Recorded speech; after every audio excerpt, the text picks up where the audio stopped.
Hello, everyone. Can everybody hear me? I'm going to try to really talk louder. So if it feels like I'm like screaming at you guys, just let me know. But when I listen back to the replays, I can tell it's kind of hard to hear me. So just let me know if I feel like I'm screaming at you guys.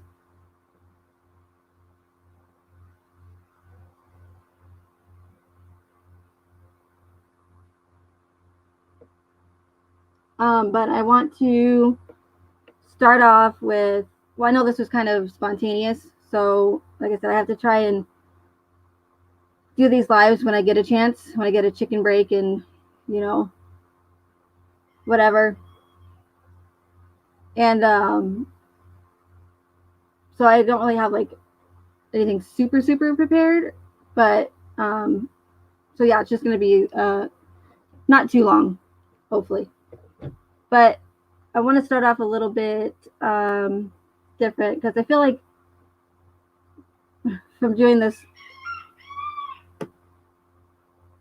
Okay, just to let y'all know, he was silent until I pressed go live and he started crowing. So don't mind the rooster, please. Okay.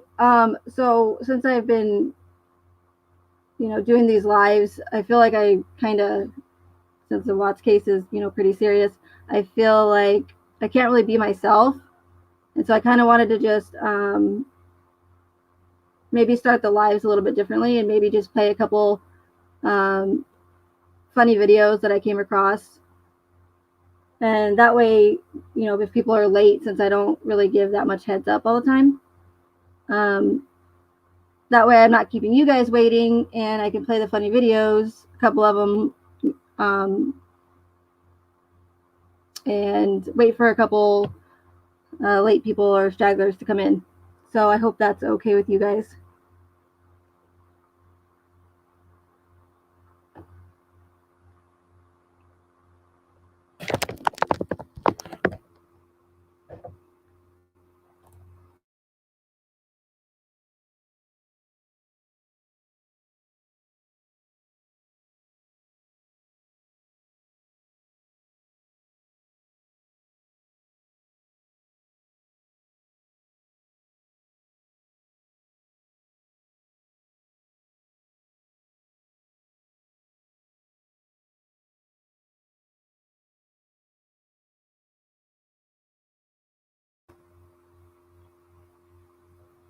Okay, so if you guys have seen the videos that I play, I figure it's okay because I can watch these videos like over and over again and still think they're hilarious. So let's start.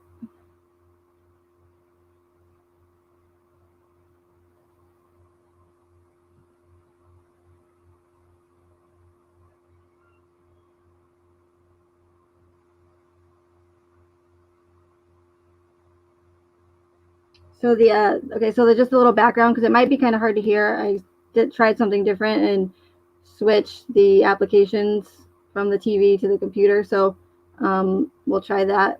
But the background story here is, if you haven't seen this video, I believe this girl is a dancer of some sort, and she's a dancer. And can you guys hear me? Okay. I didn't see you guys confirm that.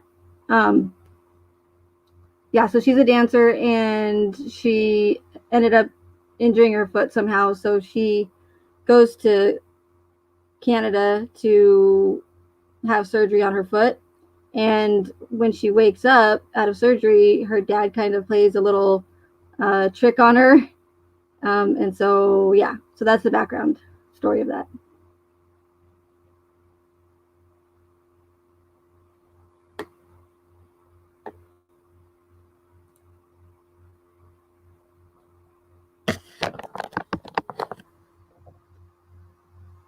If it'll play.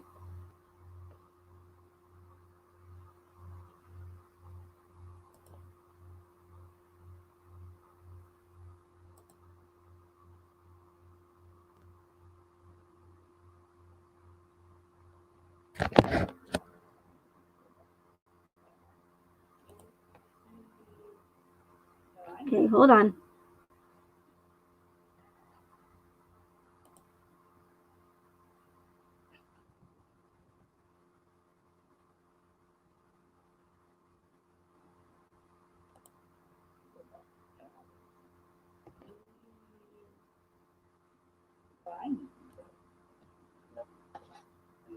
All right, hold on, guys. That didn't work.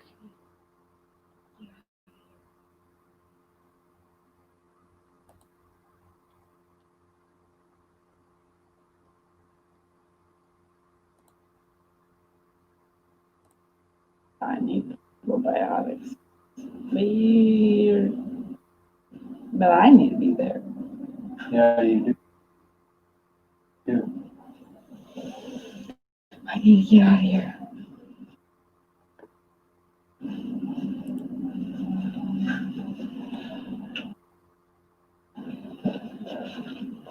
You go to sleep, you might sleep it off faster. Hey, they did the wrong part.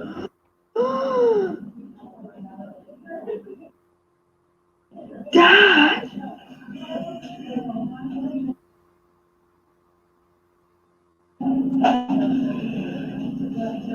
Have you told them?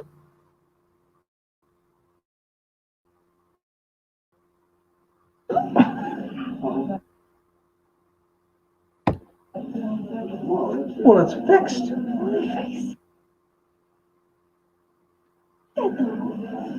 You don't even have a cast on. Oh, that's a good surgeon. Nice. I think you.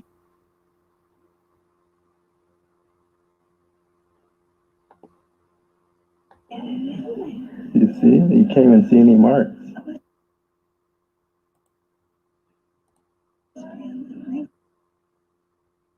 All right, sorry guys. I'm gonna see if I'm gonna wait for it to try and load a little bit more.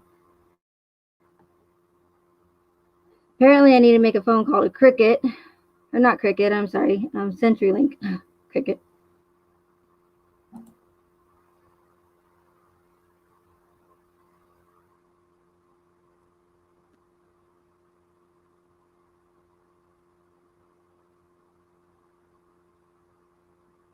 If it doesn't work, then I guess we'll have to skip the funny videos.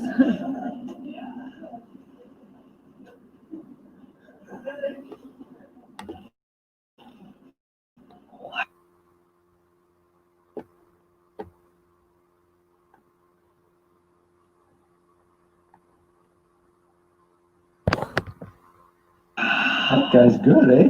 Working price.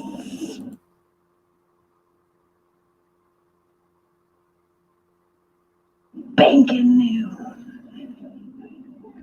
He works like.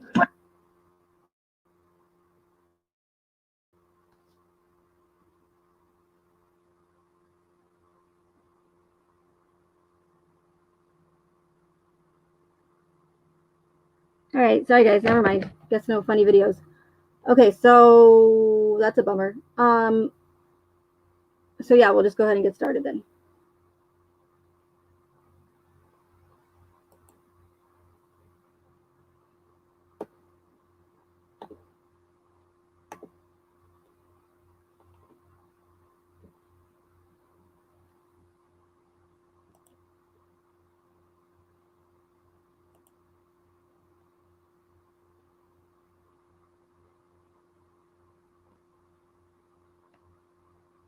Okay, let me close out some of these tabs here.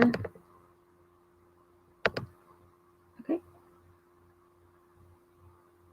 So I do not know if you guys are all familiar. I hope you are, but I have a video that I put out just kind of recently, and you guys are going to get to watch it again. Yay.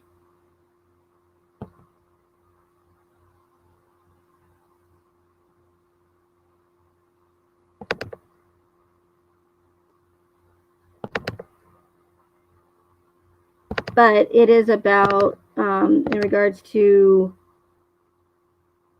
how whoever's controlling or was controlling the Watts narrative is incorporating pieces or scenarios from real life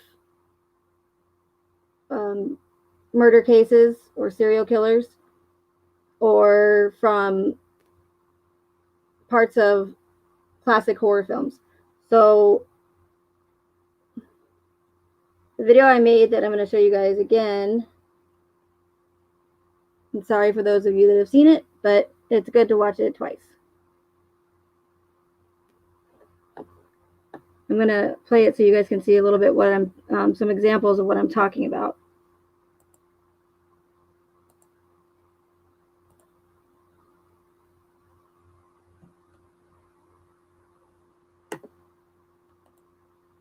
Well, then again, I say that, then I just tried to play a video and it didn't work.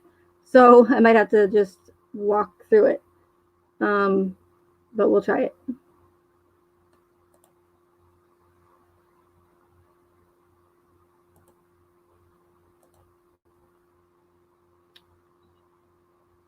Hold on.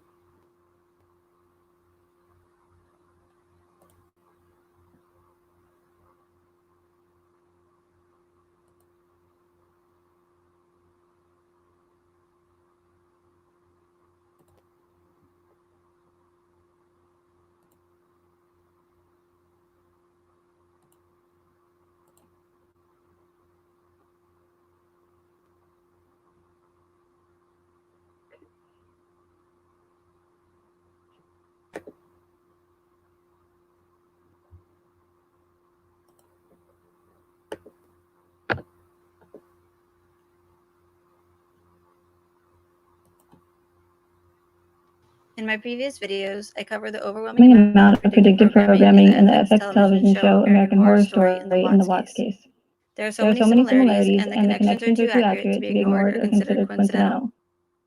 The producers of American Horror Story, Ryan Murphy and Brad Falchuk, have been fascinated with horror movies since they were kids and get a lot of inspiration for the show from classic horror films such as Rosemary's Baby, Halloween, and Friday the 13th. Murphy and Falchuk have been known to use characters in the show that are based on infamous serial killers such as John Wayne Gacy and the Zodiac Killer, as well as characters based on infamous cult leaders like Jim Jones and Charles Manson. There are several characters in American Horror Story who share the same name as people involved in the Watts case. Luke Maxey was a security guard hired to protect the Harmons. Luke Ebel was Chris's supervisor at Anadarko. Chad Warwick is one of the former owners of the murder house. Chad McNeil was Chris's co-worker at Anadarko. Adelaide Langdon, also known as Addie, lived next door to the Harmons. Addie Maloney was Shanann's good friend and fellow thriver. Sally McKenna is a ghost who is trapped in the Hotel Cortez. McKenna Lindstrom babysat for the Watts. Hazel Evers is the laundress at the Hotel Cortez. Hazel Heckers is a victim's advocate for the CBI. I believe the individuals who are or were controlling the Watts narrative are using the same inspiration as Okay, you guys said that there's an echo.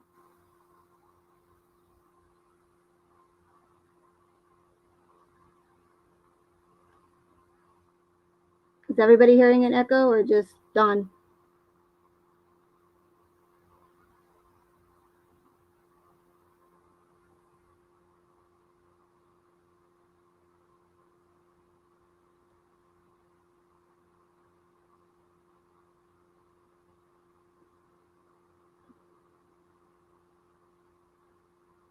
Pick blurry, big echo, can't understand.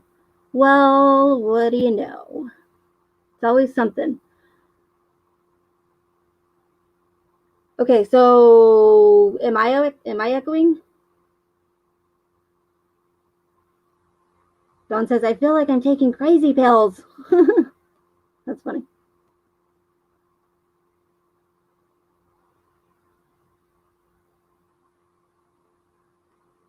So is there echo just on the video or everything on my voice as well?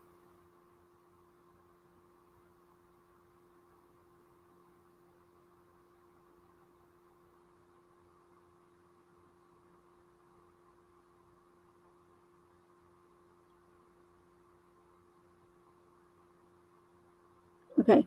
Well, shoot. I mean, I hate to restart the stream. you guys are already all here.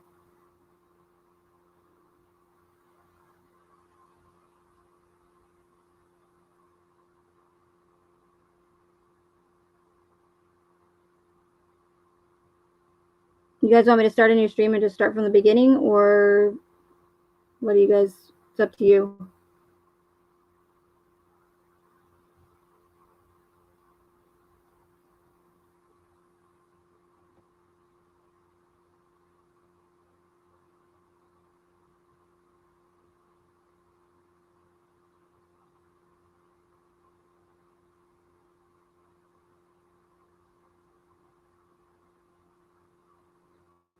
Okay, let me just try one more thing again with the video.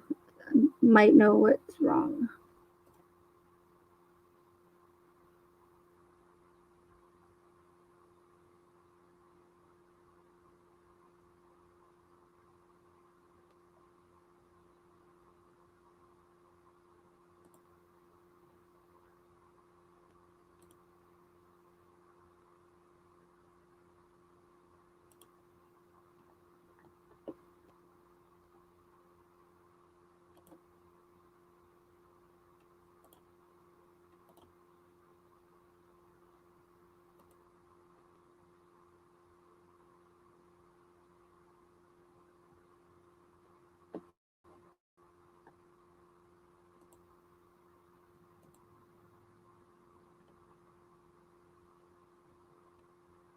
I cover the overwhelming amount of predictive programming and Okay, that wasn't it.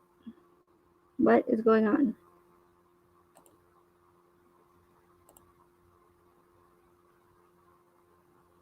That's it, okay. the FX television show American Horror Story and the Watts case. There are so many similarities, and the connections are too accurate to be ignored or considered coincidental. The producers of American Horror Story, Ryan Murphy and Brad Falchuk, have been fascinated with horror movies since they were kids and get a lot of inspiration for the show from classic horror films such as Rosemary's Baby, Halloween, and Friday the 13th. Murphy and Falchuk have been known to use characters in the show that are based on infamous serial killers such as John Wayne Gacy and the Zodiac Killer, as well as characters based on infamous cult leaders like Jim Jones and Charles Manson. There are several characters in American Horror Story who share the same name as people involved in the Watts case. Luke Maxey was a security guard hired to protect the Harmons. Luke Ebel was Chris's supervisor at Anadarko. Chad Warwick is one of the former owners of the murder house. Chad McNeil was Chris's co-worker at Anadarko. Adelaide Langdon, also known as Addie, lived next door to the Harmons. Addie Maloney was Shanann's good friend and fellow thriver. Sally McKenna is a ghost who is trapped in the Hotel Cortez. McKenna Lindstrom babysat for the Watts. Hazel Evers is the laundress at the Hotel Cortez. Hazel Heckers is a victim's advocate for the CBI. I believe the individuals who are or were controlling the Watts narrative are using the same inspiration as Murphy and Falchuk by incorporating bits and pieces of real-life murder cases as well as classic horror films into the Watts storyline. For instance, there are several people in the case that share the middle name Lee: Christopher Lee, Nicole Lee, Tammy Lee, Ronnie Lee, and Nico Lee. From the Child's Play slasher film franchise, the serial killer doll is nicknamed Chucky. His real name is actually Charles Lee Ray. The British actor Christopher Lee appeared in hundreds of movies in his lifetime, but was well known for his role in Hammer's 1958 film Dracula. Detective Chris Watts is one of the characters in the 2009 horror film Basement Jack. Kenneth or Ken Dahl was one of the officers who worked on the Watts case and whose name can be found multiple times at the discovery. Married serial killers Paul Bernardo and Carla Homolka were named the Ken and Barbie doll killers because of their good looks. What's even more strange is Paul's father's name is Kenneth. Another officer that worked on the Watts case is Officer Ted Bandy. The name bears a striking resemblance to the infamous serial killer Ted Bundy. Of course, it's not exactly the same, but they couldn't have an officer named Ted Bundy because that would be too obvious. We know that Nicole Kessinger Googled information about Scott Peterson's mistress, Amber Fry, after the murders. If you take Kessinger's Denver Post photo and put it next to Fry's media photo, they look very similar, even down to the suit jacket they're both wearing. Chris Watts and Scott Peterson both had their hair cut by a family member of their victim just days before the murders. The Tacano police responded to a call of a possible break-in at the Watts residence, where they find Chris's defense team inside. The defense team did not notify anyone to let them know they were going to the house. They even parked their vehicles down the street in order to be more inconspicuous. In an episode of the FX show, The People vs. O.J. Simpson, American Crime Story, O.J.'s defense team secretly goes to O.J.'s home and replaces items to give the home a more family-friendly feel. When the prosecution team found out, they were furious. It's no surprise that the producer of The People vs. O.J. Simpson is none other than Ryan Murphy himself. In the discovery, Sergeant Ian Albert states he was advised to call a Daniel Franzrich in New York, who claims he has a theory about the case. He tells Sergeant Albert that he believes there is a connection between Chris Watts and the Zodiac Killer, that Chris's late wife might possibly be a lover of a man named James Darnell Olson, and that Olson might be the biological father of the children. The American Horror Story episode Valerie Solanas Died for Your Sins takes place in 1968 and revolves around a radical feminist named Valerie Solanas, who claimed that she and her loyal followers were responsible for the murders and not the Zodiac Killer. If you have noticed any strange or coincidental connections in the case and would like to share, please let me know in the comment section below. Okay, so let me go.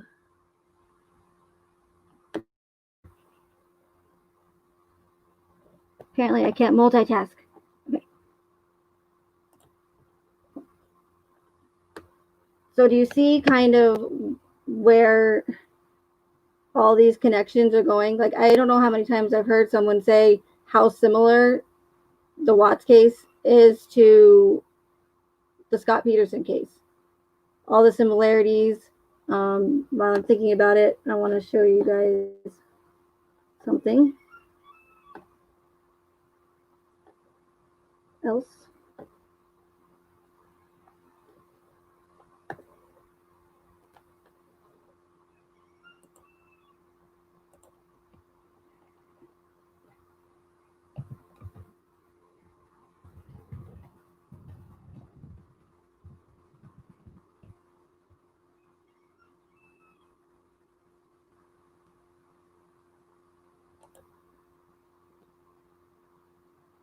Can you guys, okay, you guys can't see that. Okay. Oh boy.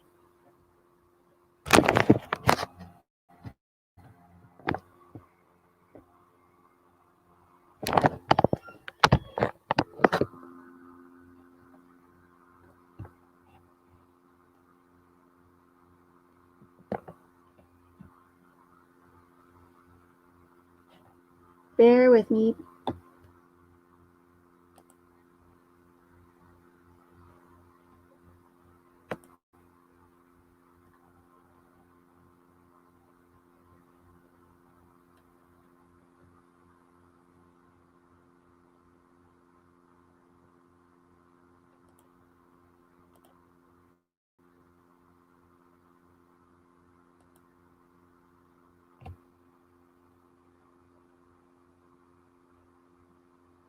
And that didn't work. Okay.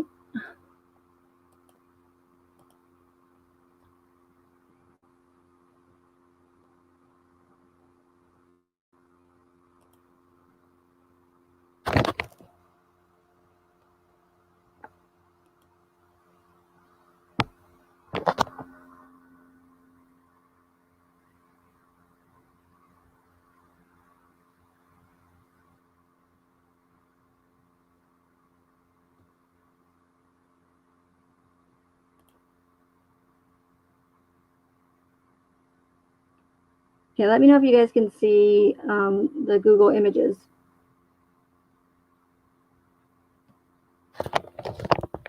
Okay, never mind, I see it.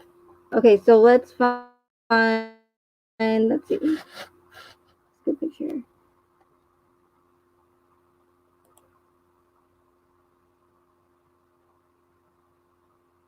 So look at the similarities between Lacey Peterson's mom and stepfather.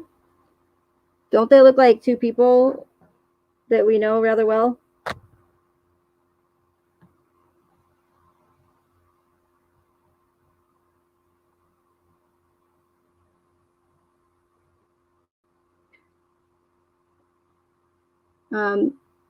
Lacey's stepdad looks a lot like Ronnie Watts, and her mother looks a lot like Cindy Watts. So I find that kind of interesting. So to add that to another one of the connections, like I said, whoever's controlling the narrative is incorporating all of these other real life, uh, high profile murder cases into the Watts storyline or the Watts narrative.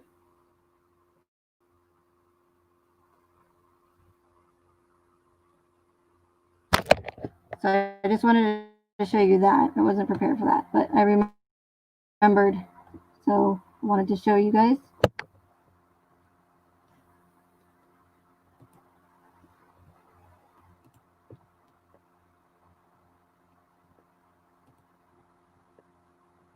Sorry if I'm making everybody dizzy.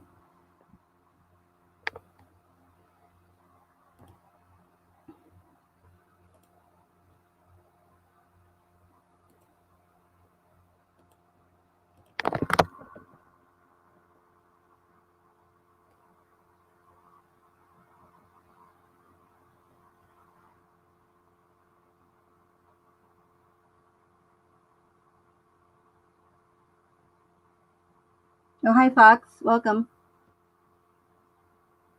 And everyone else who I missed. I'm sorry if I don't see you guys come in. Okay, so we're looking at the discovery. We are all familiar with this.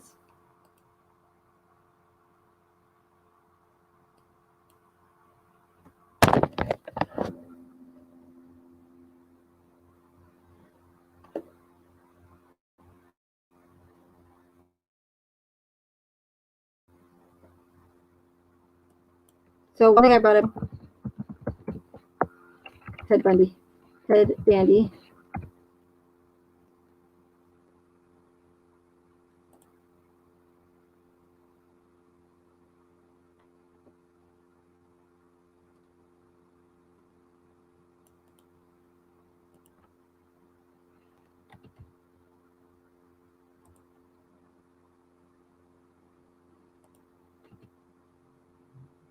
Okay, I'm not even going to go to the document part.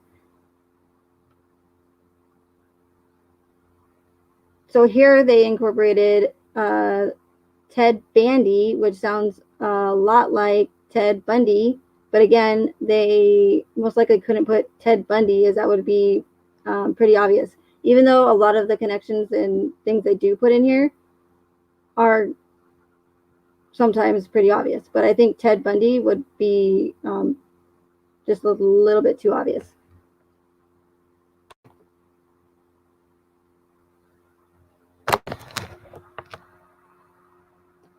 So instead, they just changed the U to an A.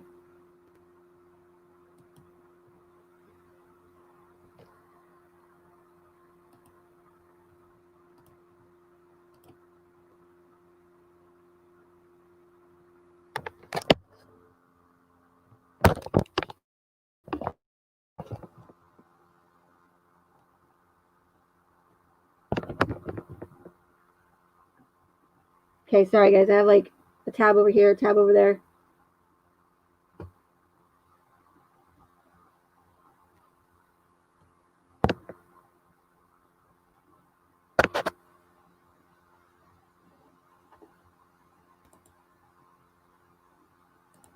So just like I said in the video, just like the producers of American Horror Story, they always use or get their inspiration from, like I said, real life serial killers or murders or infamous serial killers. And they use those in their show a lot of the time. And they also get inspiration from classic horror films because the two producers were like obsessed with watching horror films when they were younger.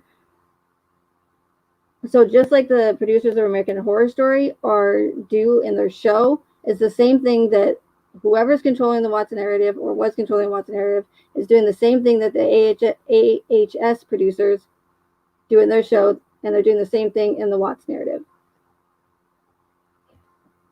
So, for example, Ted Bundy, and then you have all of the similar Scott Peterson connections.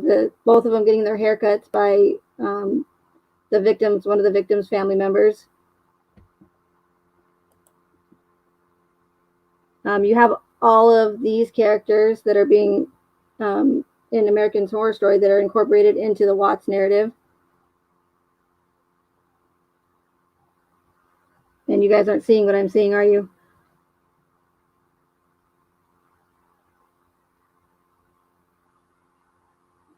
Let me know if you guys are seeing Luke Epple on the screen.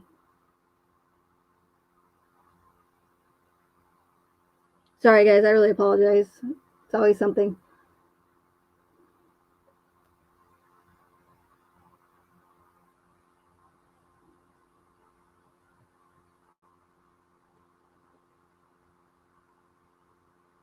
I think my phone is just delayed or something. I don't know. Anyway, so let me know if you guys are seeing what I'm talking about. Okay, so then you have all these same names that are in American Horror Story, that are in the same characters or people that are in the Watts case.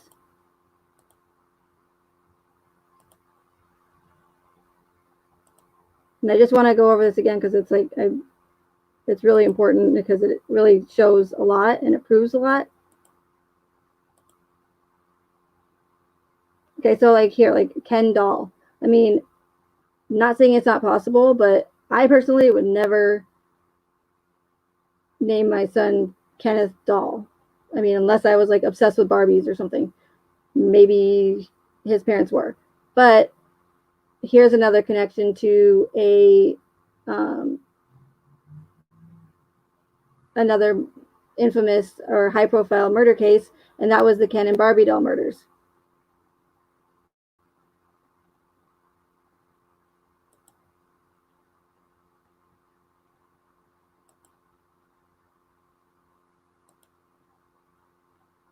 Okay, then I already covered Ted Bundy.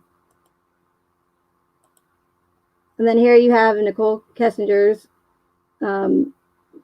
little glamour shots that she did for Denver News. And if you put it next to Amber Fry's, or Fry, they looks like she's like a single white female right here. And they're both wearing a black dark blazer. She also Googled Amber Fry and her book deal. So are you guys starting to see all these connections? Like, they're not coincidental. Like they do this on purpose. It's like a game to them. So they're literally like throwing it in our faces and mocking us by incorporating all of these real life instances and fictional instances or scenarios. You're not getting picked yet. Okay.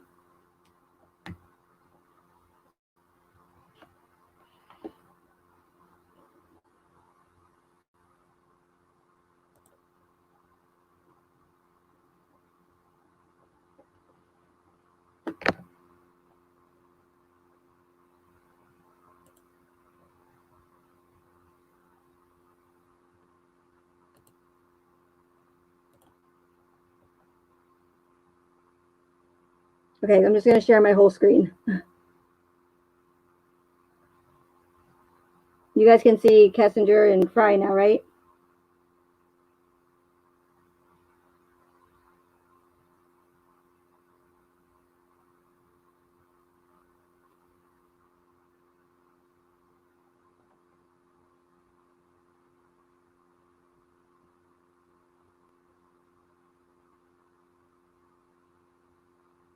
Okay, yeah, I see now. Okay, so I don't think I need to go back because I didn't really have any pictures. Well, I did have one picture.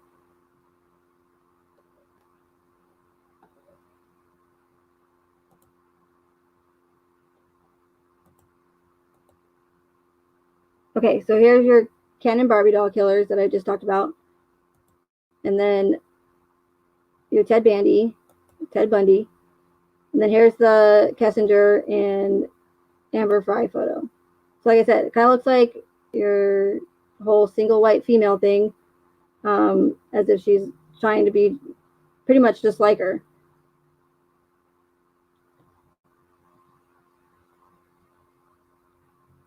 And of course, you have, you know, Shanann being pregnant and Lacey Peterson being pregnant with their first boy. There's a number of Scott Peterson connections.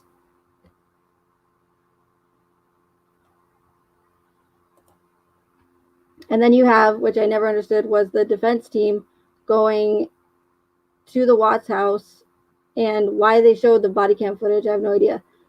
I couldn't figure it out. I thought it was always weird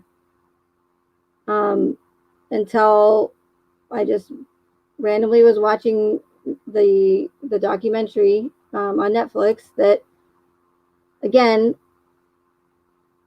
the same producer of American Horror Story is also the same producer of the OJ Netflix documentary.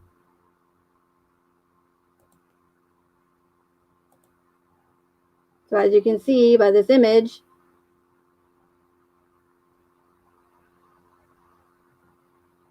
People versus OJ Simpson, I guess you can't see, but it's Ryan Murphy is the producer, which is also the producer of American Horror Story.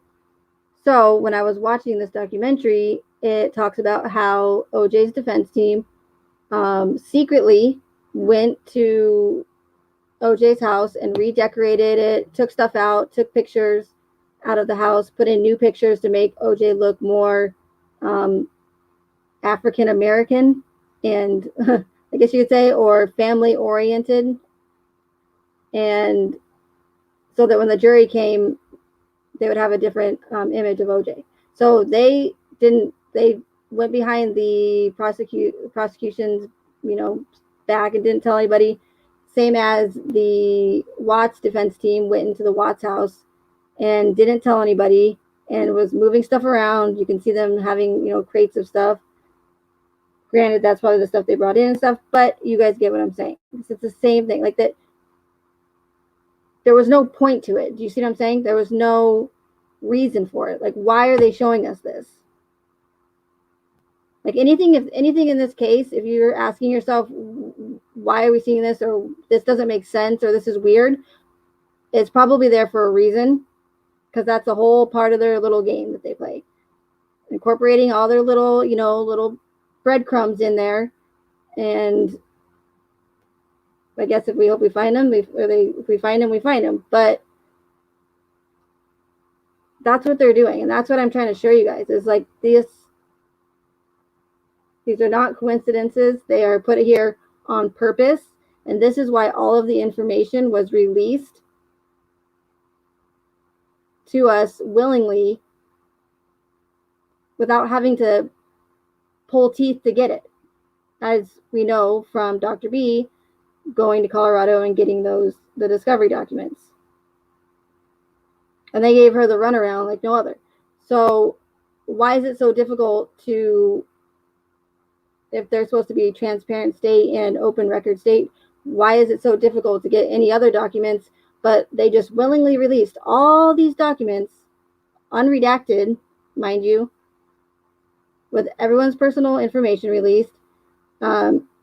Nicole Atkinson's son, Nicholas Atkinson, he's a minor at the time, which is even a bigger like no. Like all of that information that they released in November or whenever they released it should have been redacted, not a year later and they go back in there and start just redacting things here and there.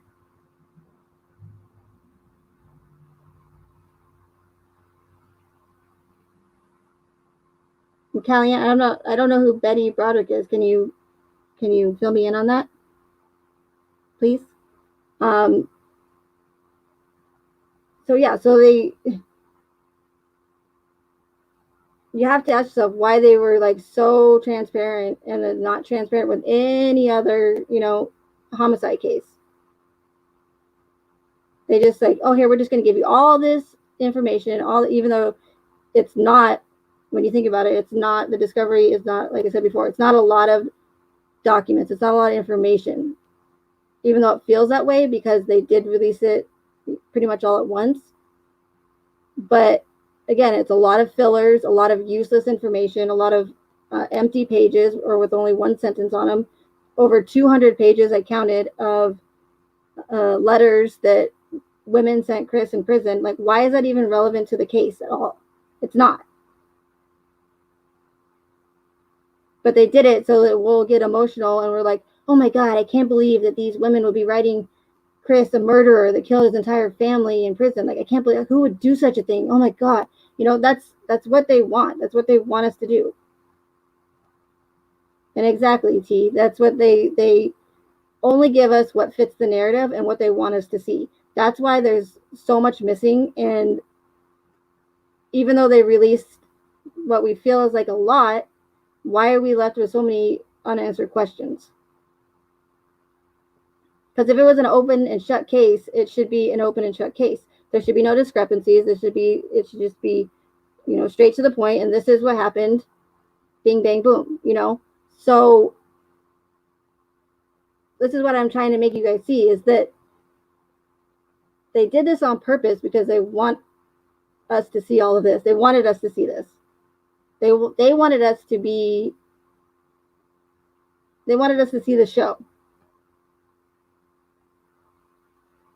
And really that's what it is. And we all had front row seats.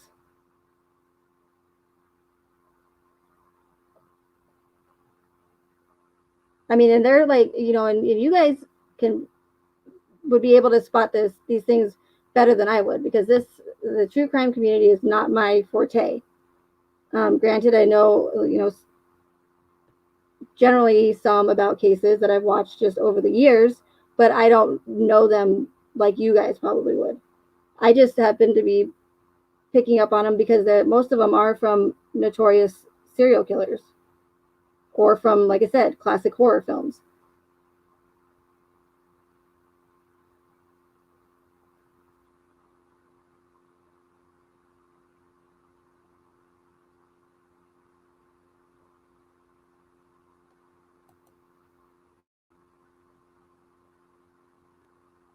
Okay, so see here it says The People vs. O.J. Simpson, American Crime Story. So instead of American Horror Story, it's American Crime Story. So again, it's the same producer,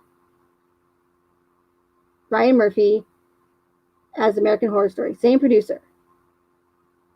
Doing the same thing, and I know I sound like a broken record, but they're doing the same thing that they do in American Horror Story when they write their screenplay as they're doing in the Watts narrative.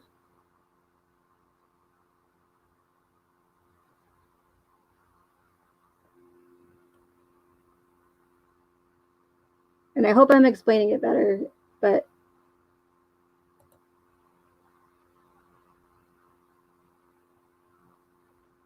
okay, so here again you see Ryan Murphy, same producer as American Horror Story. Okay.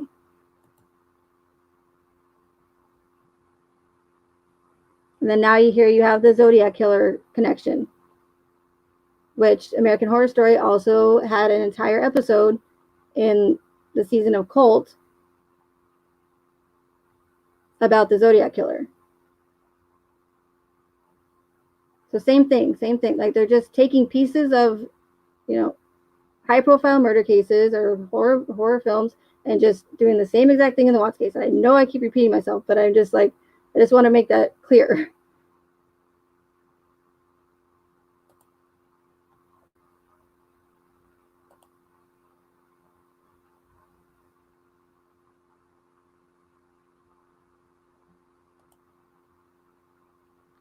So I want to go back real quick. I did bring this up in a live a while ago, but there's a good possibility that they're using acronyms in the case. I don't know if you guys are familiar with or have ever seen Rosemary's Baby, but there's a part in the film where she's suspicious of all these people and they seem kind of shady, and she for some reason gets this idea that the person in this book that she has is not who his real name is. So she throws out like all the Scrabble letter pieces, and she starts taking his name and, you know, doing the acronym and moving all the Scrabble letters around, and she ends up coming up with his real name with it. Well, there's a good possibility that they are doing the same thing in this part of the discovery that I'm showing you, where it says that I call. Okay, so this is funny because I don't even know why that's redacted. Oh no, that was always redacted. I'm sorry, but the Daniel. So if you take Daniel Fronsrick, right? Because Fronsrick, if like I said, if anything sounds weird or you're going, okay, that's a weird name. I've never heard of Fronsrick before. Again, it's probably because it's weird and it's not normal. So I looked up the last name Fronsrick. I didn't think there was like a real last name. I tried to find it and I couldn't find anything on it at all. So what I did was I remembered the acronym scene from Rosemary's Baby, and I took Daniel Fronsrick and James Darnell Olsen and Chris Watts. So, and if you'll notice that they don't put Shanann's name in here. So it just says Chris's late wife, which I believe that was left out for a reason. So the only names that, so the names that we want to pick are Daniel Fronsrick, James Darnell Olsen, and Chris. Okay. So I did add, oh, Chris Watts is in there. Okay. So if you take all three names and you flip the letters around, and I haven't solved it yet, and I feel like I'm so close, but so far with the letters, with the three names, I've got, well, multiple things, but I've got the Zodiac Killer, or Valerie Solanas, which is the feminist that I mentioned in the video. Valerie Solanas is not the Zodiac Killer. And a couple other ones, and I only have like a few letters left, and it's like so frustrating because I know that that's an acronym for something, and it's a puzzle, just like the Zodiac Killer did with his symbols and everything and his coding.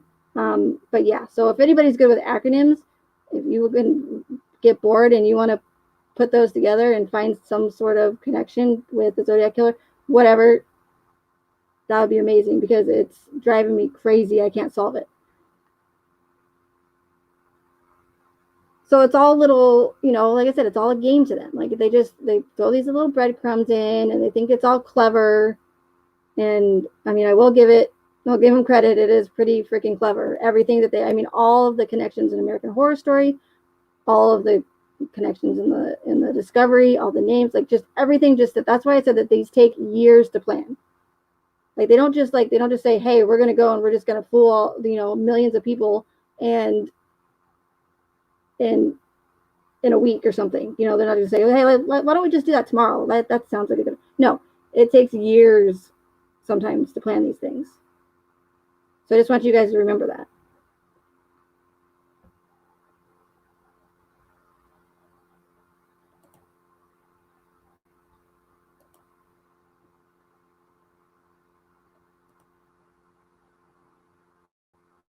Okay, so that's it for that. Now, let me close out of here. Now, some of you guys are telling me that you don't always see the community posts that I post, so I wanted to just go over those really quick. Because I guess I don't think you guys get notifications for it, so you would actually have to physically go there, I think.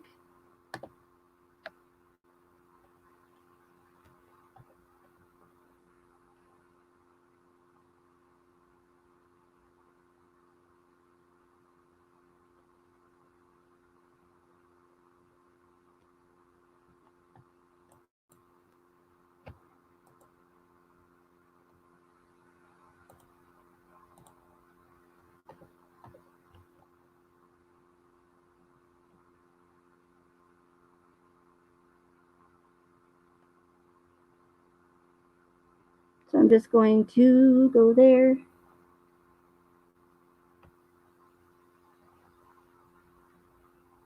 Hopefully.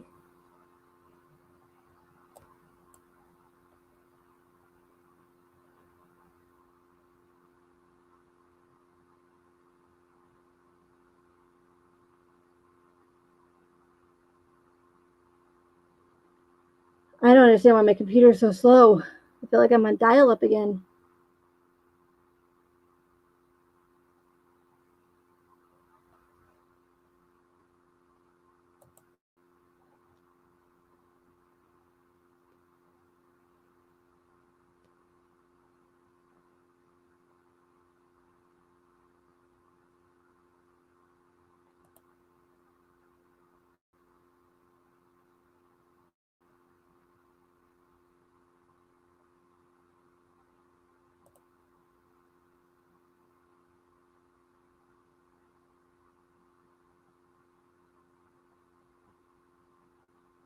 Okay.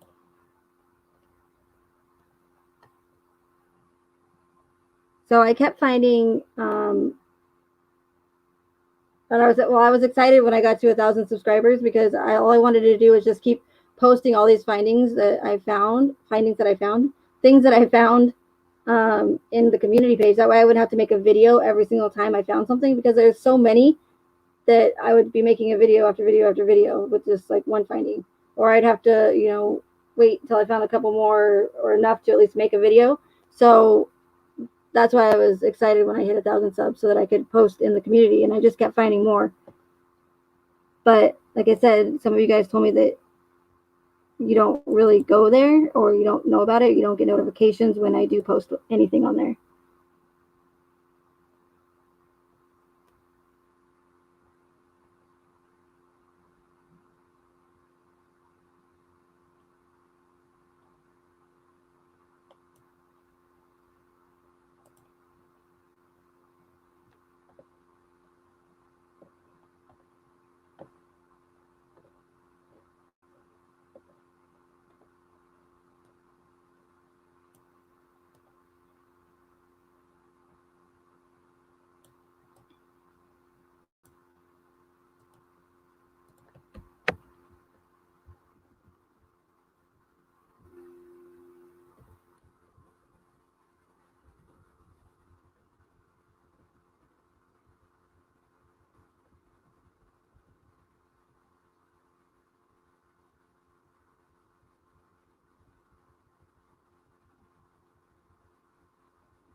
Okay, so here's one of the more like obvious ones.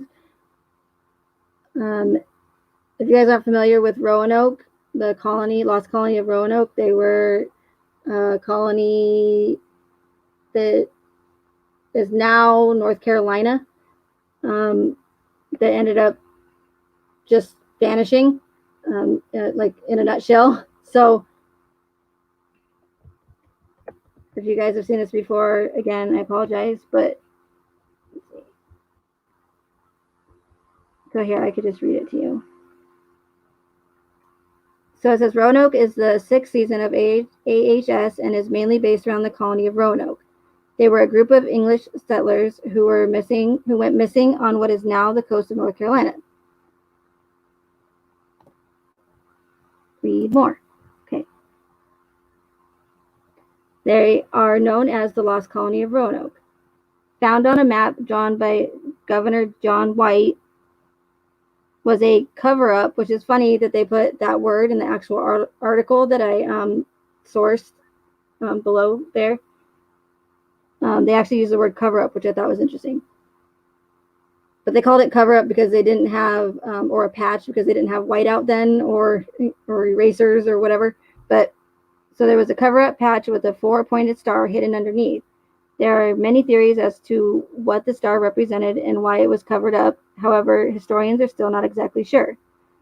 The 4-pointed star in Chris's Metallica tattoo is almost identical to the 4-pointed star on John White's Roanoke map. I mean, and they're like, dang it. They're almost exactly the same.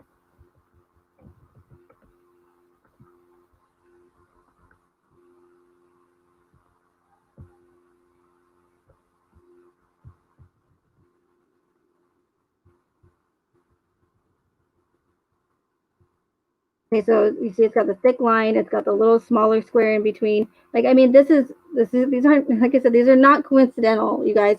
They, again, are purposely doing this. It's like, I don't know if it's a game. I don't know what it is. I don't know if they get off on it. I don't know if it's just whatever, but it's on purpose. And these are not coincidental, again.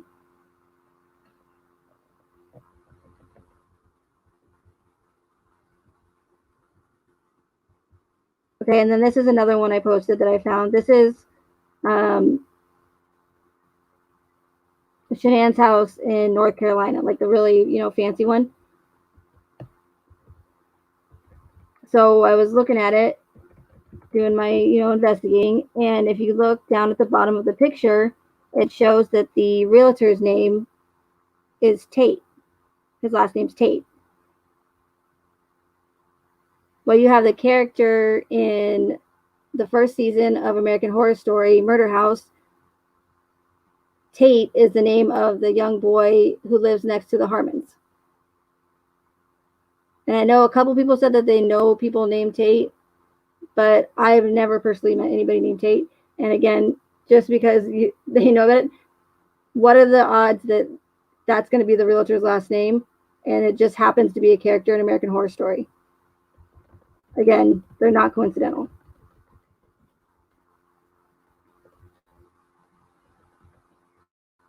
This I just found pretty interesting because this is the Broomfield house. The North Carolina house that Shanann owned, and then you have the Broomfield house that they lived with friends.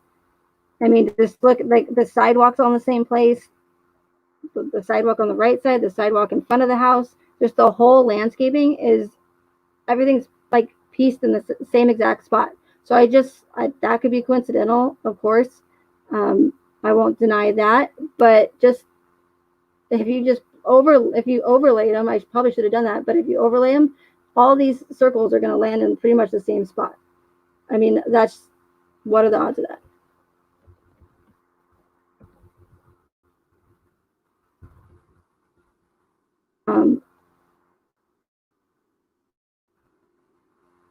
Now this doesn't really have to do, that last one I talked about, it doesn't really have anything to do with the connections as far as like, well, it could, but what they're using, but it's just the similarities. But so then this next one I just found odd because if you go to Google Maps,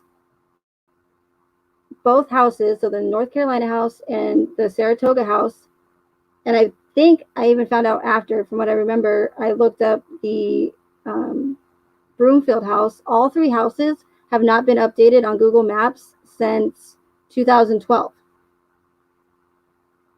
Granted, Google Maps doesn't update all the time, or I should say Google Street View, not Google Earth, but Google Street View. So when you see the little car come by and take a picture of your house, they don't update like all the time, but normally the longest it takes is about 5 years. So we're going on more than, 8 years now, over 8 years now. What's the chances that all three houses that are involved in the Watts case have not been updated since 2012 on the Google Street Maps? I mean, it could be nothing, but why are they all the exact same, and why have they, everything else around them probably has been updated. Again, normally it takes about 5 years at the most for Google Maps Street View to get to these neighborhoods. And especially since the Saratoga house, it's a newer neighborhood. There's a lot of new buildings and homes going up around there. So you would think that they'd definitely want to update around there as far as that goes.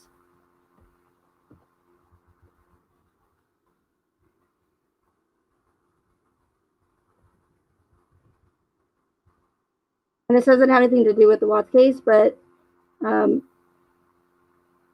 where it says the video isn't publicly available, this is a channel that I watched on YouTube that's really good about, really putting out the truth that the mainstream media is never going to tell you. But he actually had his channel taken down because they gave him 3 strikes. So he's banned from YouTube, which just goes to show that they're, really censoring people. And he's someone, he had over 500,000 subscribers. So, I mean, they're censoring people with a lot of subs. David Icke, Stefan Molyneux, Red Elephant. Those are a lot of I'm not a fan of Stefan Molyneux, but just for an example, he had a lot of subscribers. But a lot of the channels that go against the official narrative and tell you what the mainstream media is going to tell you, they're censoring them like bad.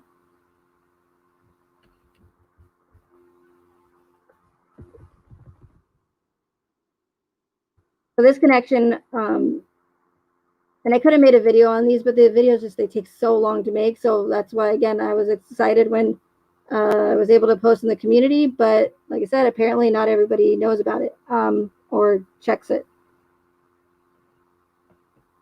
So here's a character in AHS. Her name's Myrtle Snow. She played in the Coven season, and she's a witch. Her species is a witch. And here from the Discovery, you guys all know that Chris took the girls to the beach for the first time, to Myrtle Beach. So you have Myrtle Beach and you have Myrtle Snow. Myrtle. I mean, you just, I can't make this stuff up, you guys. Like, I just really, I can't.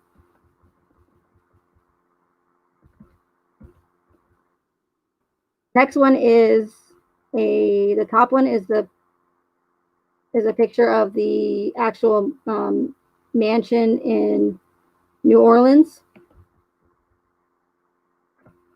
Let me see if I wrote the name down in here. Well, you guys can read all that while I'm talking, but anyways, the mansion in New Orleans actually there's an actual name for it. It starts with a B. I can't remember. Maybe one of you guys will know. But, and I can never find a picture that's like straight on, that it doesn't have trees around it, to get like a really good view of the mansion in New Orleans. But I mean, the similarities between that mansion and Shanann's house in North Carolina, I mean, you can see all the circles. So you have the steps leading up to it. You have the same windows on the side of the front door, equal amounts of windows on each side and on the top level. And then you have the balcony, and then you have the window that's on the balcony, and then the window that's in the attic. So the only thing that's missing from the North Carolina home are those pillars. I mean, if you just look at it, you'll see just how almost identical. That's like Shanann's house in North Carolina was like a mini version almost of the Coven mansion. Again, these are not coincidental. These are done on purpose. And I'll keep saying it. Now, this is the most recent one of the more recent ones I found. A lot of the names, again, that are in the Discovery that sound weird, like I've never heard that name, but that's probably because it's Ukrainian. But it still piqued my interest to look it up. So I put in the last name. I searched for it, and the very first thing that came up was, I don't know how to say his name, but Sergei Fedorovich Tak. Oh, I botched that, I know. But it says he was a Soviet and later Ukrainian serial killer. I'll say that again. Serial killer convicted for the killing of 37 women and girls in Ukraine from 1980 to 2005. So here's another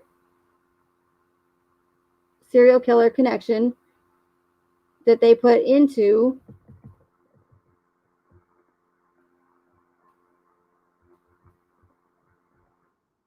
I don't know if you guys can read that. I know it's kind of small, but I'll read it. I think her name is Katie. It's Deputy Katie. I don't know how to say that. TKACH. It's from Ukraine.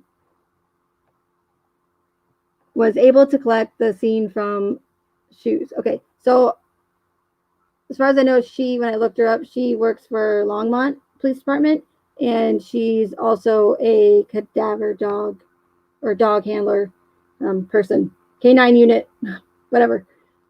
Either way, she shares the same last name as this Ukrainian serial killer who murdered 37 women in Ukraine.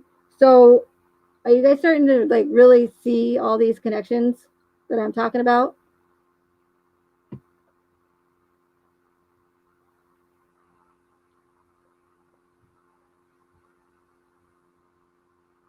Okay, so that's it for that. Now I have two more connections. That's why I wanted to actually do this live stream, is because I found 2 more connections to serial killers or high profile murder cases. Okay, so I was actually watching AD's live with Cher was on there, and they were covering the O.J. Simpson case.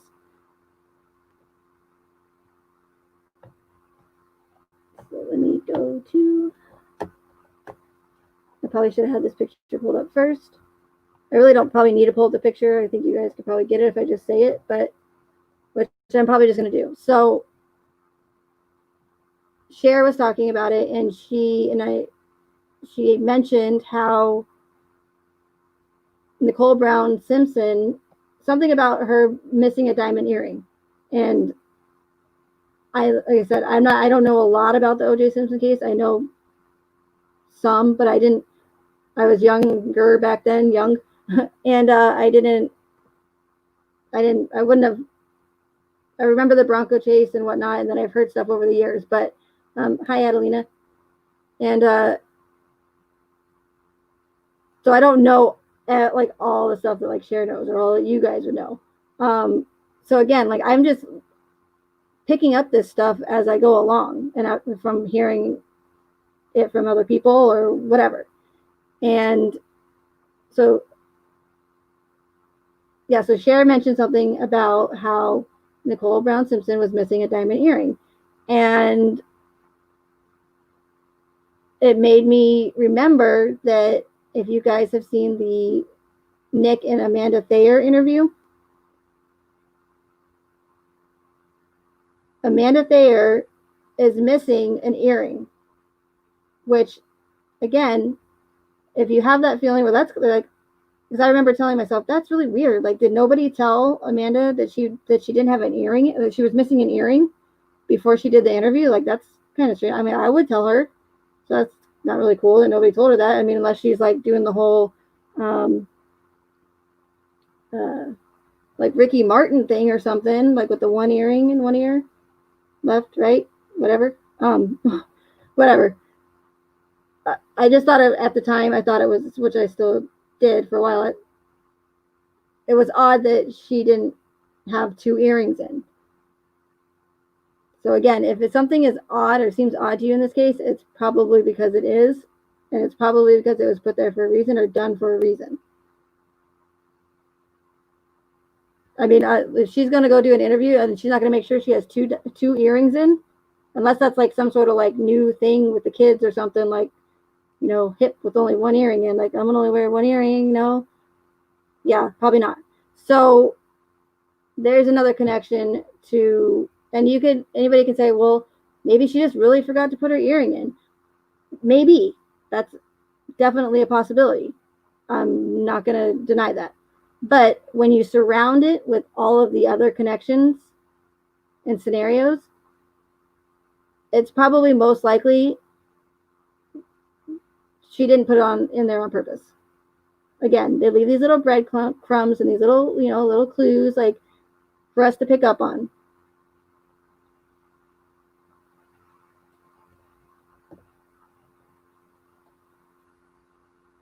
So these are things I'm finding like months later that I thought were weird at the time, but I couldn't put a connection to it until you know, like I said, until I watched the O.J. Simpson documentary, and then I heard Cher mention it. Like I never knew about Nicole Brown Simpson missing an earring, but the producers of American Horror Story and whoever's controlling this Watts narrative, they love true crime and horror and gore and serial killers. So again, they're doing the exact same thing that they do for the show in the Watts narrative. I mean, it's plain as day, you guys. I mean, it really is. I mean, just like straight in our faces.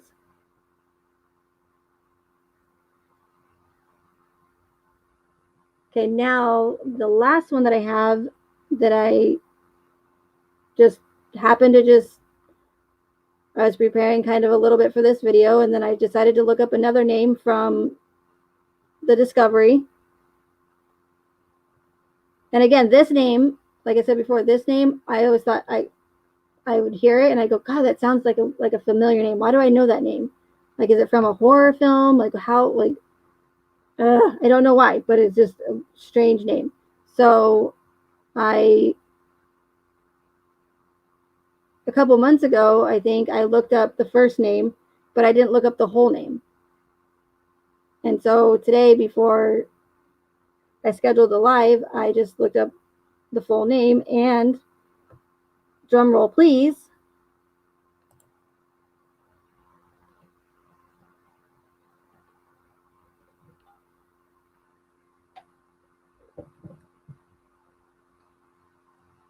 if it's coming up. I don't know if it's coming up.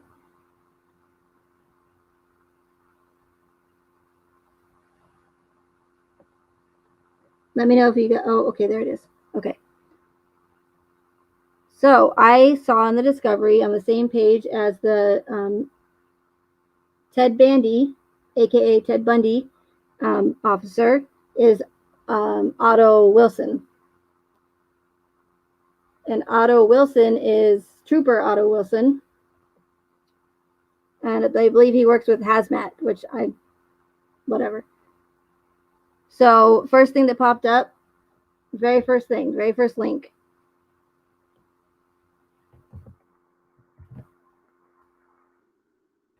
Hopefully you guys can kind of see that. So Otto Wilson, classification, murderer, characteristics, mutilations, compulsion toward blood lust. He killed 2 people in November of 1944. His date of birth is 1911. Victims were Virginia Lee Griffin and Lillian Johnson. They were both prostitutes. Method of murder, stabbing with a razor, sharp carving knife. Location, Los Angeles, California, USA. He was executed by asphyxiation gas at San Quentin Prison on September 20th, 1946. And I didn't read any further about it because that's all I needed to know. So now we have another person that was involved with the Watts case, another officer who bears the same name as another infamous murderer. Like, again, I cannot make this stuff up, you guys. Like, what are the odds that all these people are sharing similar or the exact same names as infamous murderers? I can't make it up. I think it's pretty amazing that they do, and they incorporate it all into, I mean, I don't want to give them credit for anything, but just all of the work that would have to go into this just to incorporate everybody and everything is amazing, in my opinion. But that doesn't mean that it doesn't piss me off. Because again, they are literally throwing all of this predictive programming and all of this into the Discovery for us to see. And throwing it in our faces. So all of this right here, this is why my theory and why I believe that this is a psyop. And again, you really have to try, and I know it's going to be hard, and I don't doubt, like I said, it's going to be easy, but you really, really have to just push your emotions aside for Shanann and the girls, because that's how they draw you in. That's how they get you.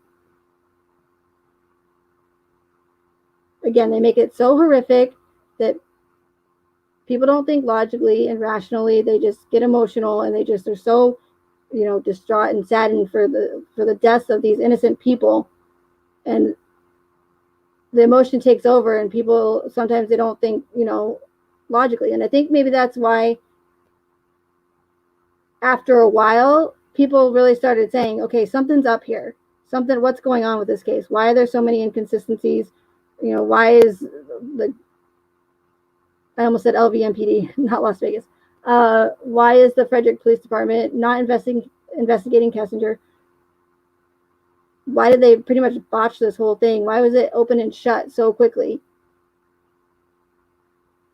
Because we're not stupid. You guys are all smart intelligent people, and I know that. And the fact that they think that we're dumb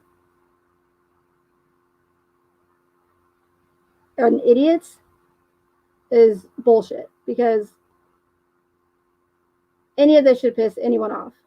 I mean, just the American Horror Story part and the predictive programming in itself should infuriate anyone, because no matter whether or not you think, if you believe the narrative, if the official narrative, or if you believe it's a cover-up from Frederick and Weld County and the CBI, or whether or not you think it's a psyop, that doesn't matter, because what matters is that somebody had foreknowledge that this whole event was going to happen, because they put it all on American Horror Story before it took place. So that in itself should just infuriate anybody.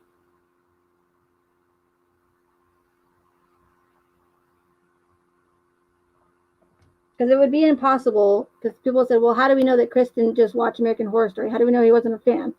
That would mean that Chris would have to find a way to be a coworker, or work with all of these people that bear the same names as the characters in AHS, and he would have to incorporate his entire murder, and we know he's not that smart. It would just be impossible for him to orchestrate that whole thing.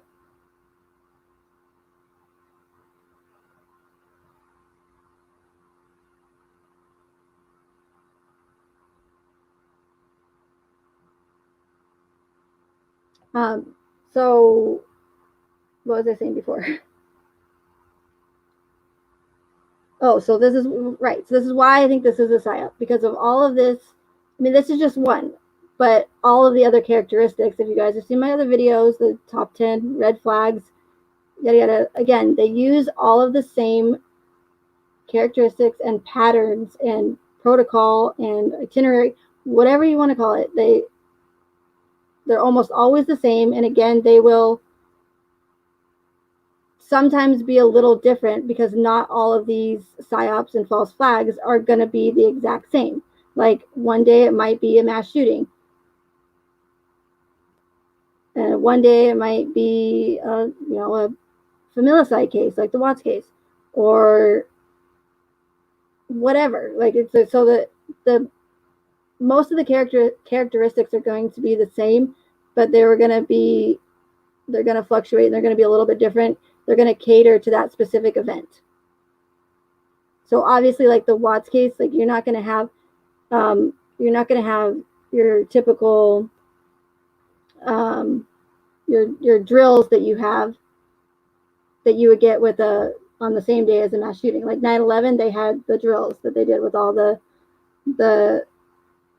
jets and the Air Force or whatever. They had all those drills. So with the Watts case, you're not going to get that, obviously. There's going to be, probably one that's added on.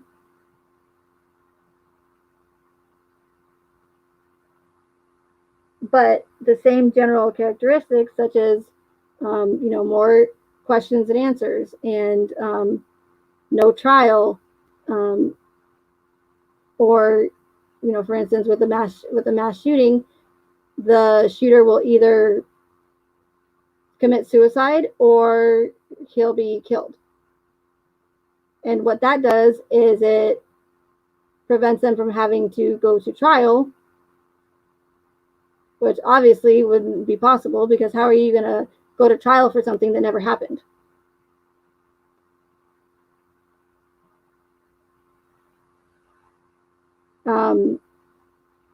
So you have open and shut case, more questions and answers, and the more questions and answers thing, you'll know because they willingly gave us all of this body camera footage, all this information, Shanann's whole Facebook profile.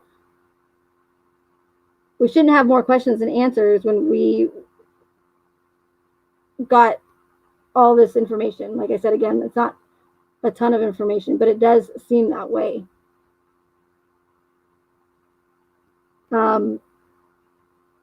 So another characteristic is going to be that the killer didn't fit the profile. So a lot of the times in mass shootings, the shooter is not going to have any affiliation, political affiliation, or he's not going to have a history of violence or showed any signs that he could possibly do something like shoot up an entire school. Same thing with Chris Watts. He showed no signs of having any, like, being angry or violent or anything that would show that he was going to murder his entire family. Chris didn't fit the profile. I don't know how many times I've heard that over and over again. I don't understand why. How could this happen? Chris didn't fit the profile. He was such a great dad. He and a great husband, and he just, did whatever he was told. And how is this possible? Because reality, it's really not possible. Yes, do people murder their families? Yes, but not like this. They don't just murder their entire family for some woman that they knew for barely even like a month. If you get technical and take out the time that they were at work, and she was in wherever for her birthday for a week, and then her friend was in town for a week. So if you just like minus all that, like, they really only knew each other for technically like a month. I mean, it's just, they want you to feel like that if someone like Chris Watts can take out his entire family, a man that showed no previous signs of violence or anything, and everybody just said how amazing of a guy he is. He's a great worker, great, comes to work on time, does everything for his wife, and lays on her, lets her lay on his lap for 2 hours, even though his legs were falling asleep. This is all part of the psyop. It's all psychological.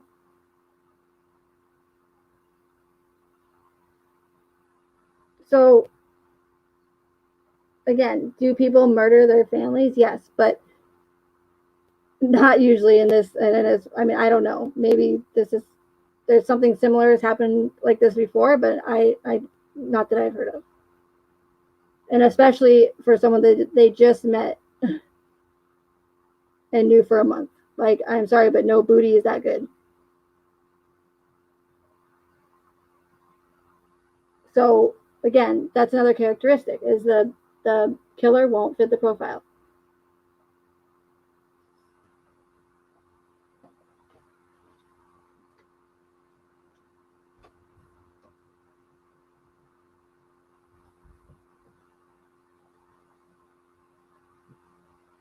Sorry, I had to let my kitty in. So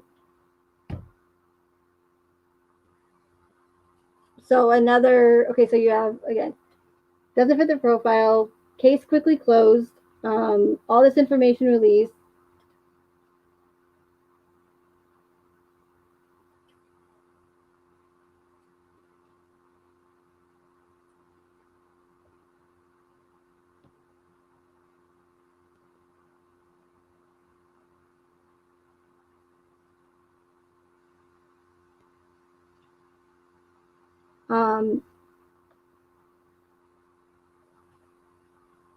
Then you have no actual crime scene. There's hardly any evidence or proof of that anybody actually died.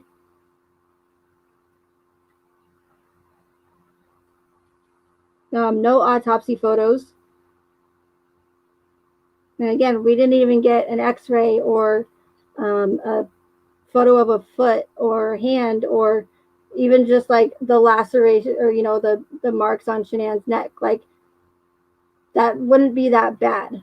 Like, nobody, as far as I know, like, I personally don't. Again, I don't want to see, it's not that I want to see pictures of innocent people, the aftermath of their brutal killings. Do you see what I'm saying? But it would give us something. I mean, it's like, obviously they could fake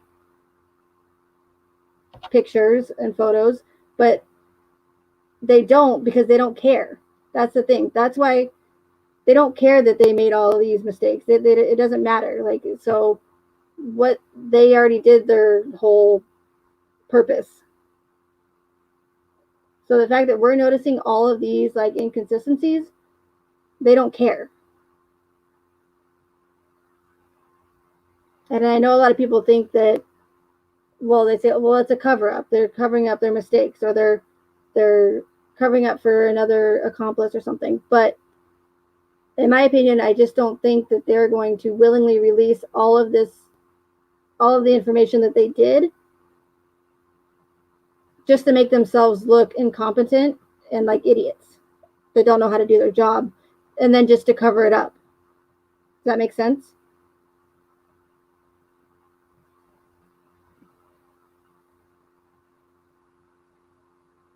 And the fact that they've released the amount of information that they did, and a lot of, again, useless information, like the body cam footage of giving Ronnie a ride to the hotel, or the body cam footage of transporting Chris to Weld County Jail, or the body cam footage of Chris being booked into Weld County. I mean, when have they like ever done that? Like, it's just pointless footage. But it's like, why do they have to like try to prove to us that Chris is in prison? Like, why did they need to show us that? Why did they feel they needed to show us that body cam footage of, or not the body cam footage, but the footage of Chris being booked in and fingerprinted and footprinted, whatever you call it, or the body cam footage of the Thayers coming to pick up Dieter from the house? Like, why is that relevant? What does that have anything to do with the case or the investigation? See, so they show us this irrelevant body cam footage, but they don't show us anything pertinent to the case that would prove some sort of murders or anything. They pretty much don't provide us any evidence whatsoever. We don't even have an actual crime scene because we don't know where the girls in Shanann were killed. Based off of, if we have to go off of Chris's story, then we know that's BS.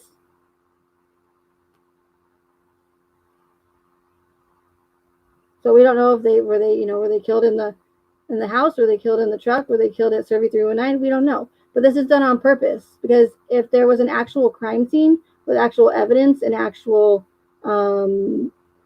like blood or DNA or anything, or even a murder weapon, that means that the law enforcement would actually have to take actual evidence pictures and actually do what they're supposed to do in a normal homicide case.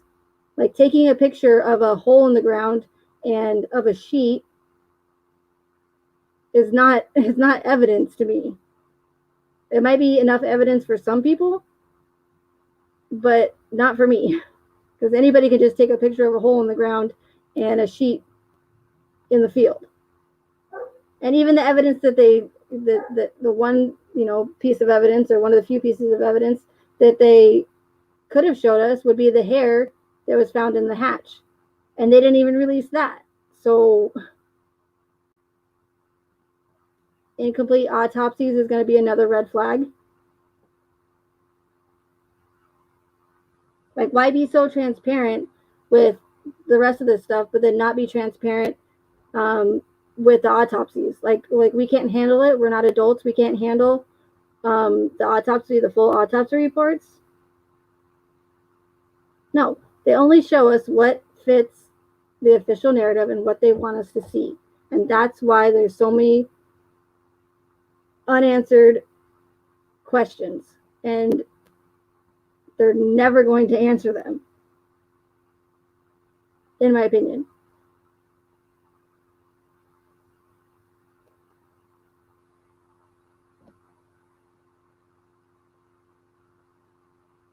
And then you have another red flag, which is the evidence being tampered with or destroyed. That Watts house was trampled on and walked. There's so many people walk through that house, and I don't want to hear you guys argue and say, well, she was only missing at that point. It doesn't matter. Like, you have to take into consideration that it could possibly be a murder scene.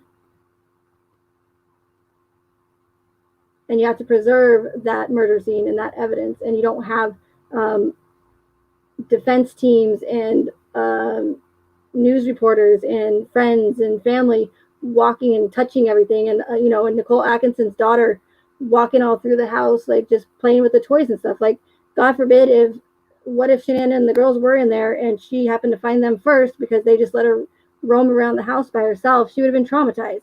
Like, it's just not. Nobody should have been allowed in that house except for Coonrod and Chris, maybe, but definitely not Nicole Atkinson and her son, and especially not Madison. Oh, and by the way, Madison is also the name of a character in AHS. Just throw that in there.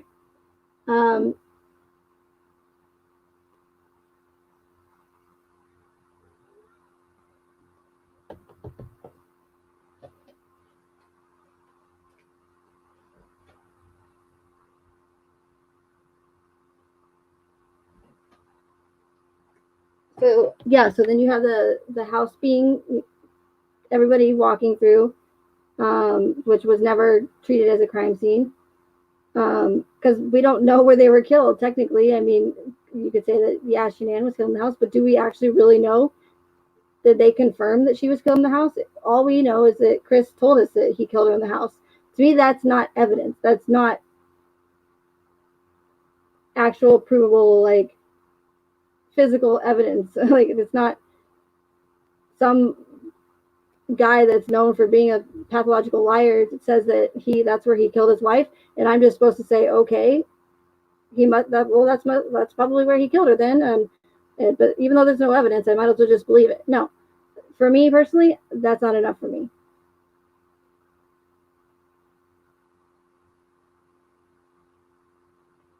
So then you have the house, and then you have Chris's work truck that was auctioned off rather quickly after the murders.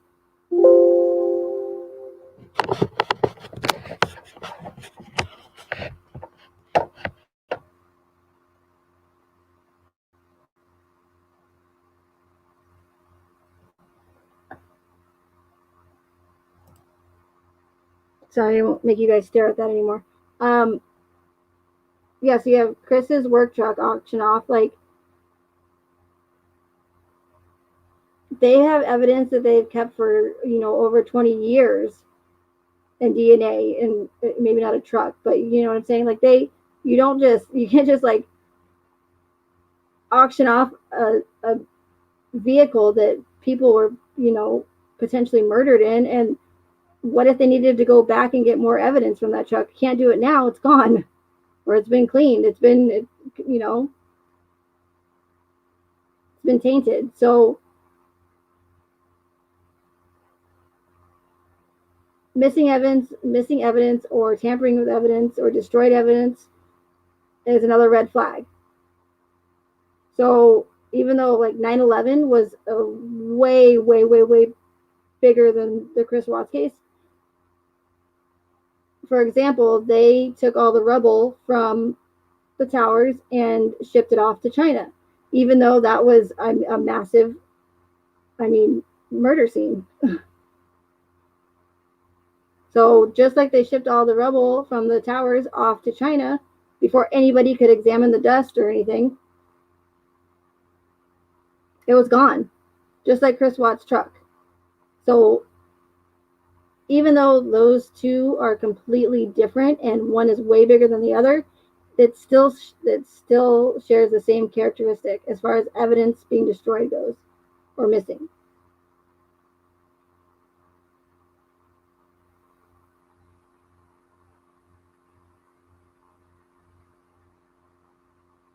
Another red flag is when there's lack of emotion from people involved. So a lot of the times in false flags or the mass shootings, the school shootings, you'll see a lot of these people being interviewed and they'll show hardly any emotion. Or you'll almost see them laugh at times, and inappropriate times. that's because they're showing like Duper's delight. So they're nervous that they're on screen and they're possibly fooling millions of people. Just similar to, for example, like Chris, when he was in the closet with Coonrod and he's explaining something to Coonrod, and you see him get this grin on his face. A lot of people would perceive that as being narcissistic, and Duper's delight as far as like him being narcissistic goes. But in my opinion, it's because number one, he's not that great of an actor, and I know that some people would say, well, he fooled a lot of people, but again, these take years to plan, so I'm pretty sure that they had a lot of time to practice. But the thing is that the body cam footage was live. Like it was, they had one shot and one shot only, because if they edited it or changed the timestamp or whatever, like they know that people would notice, and that's not going to be, that's going to be a big discrepancy. But in order to make people believe that this is actually real, that this guy actually murdered his family, and they did it live and on body cam footage. So, but you can see how Chris's lack of experience in acting, it shows, because you can see him smirk several times. And again, I think that's either his lack of acting skills or Duper's delight, or both. Duper's delight knowing that he's probably fooling millions of people right now, or Duper's delight because he's probably getting a hefty payout for this, or all of the above.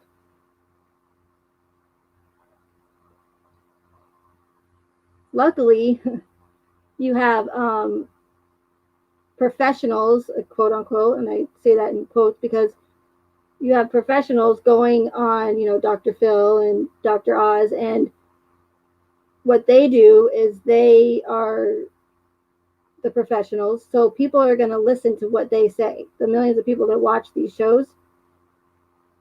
So when they say Chris Watts, oh, he's such a narcissist, he's so narcissistic, and you could see him smiling after he just killed his kids, they're there to push that whole narcissism thing onto people, and people are going to be more likely to believe professionals over somebody like me.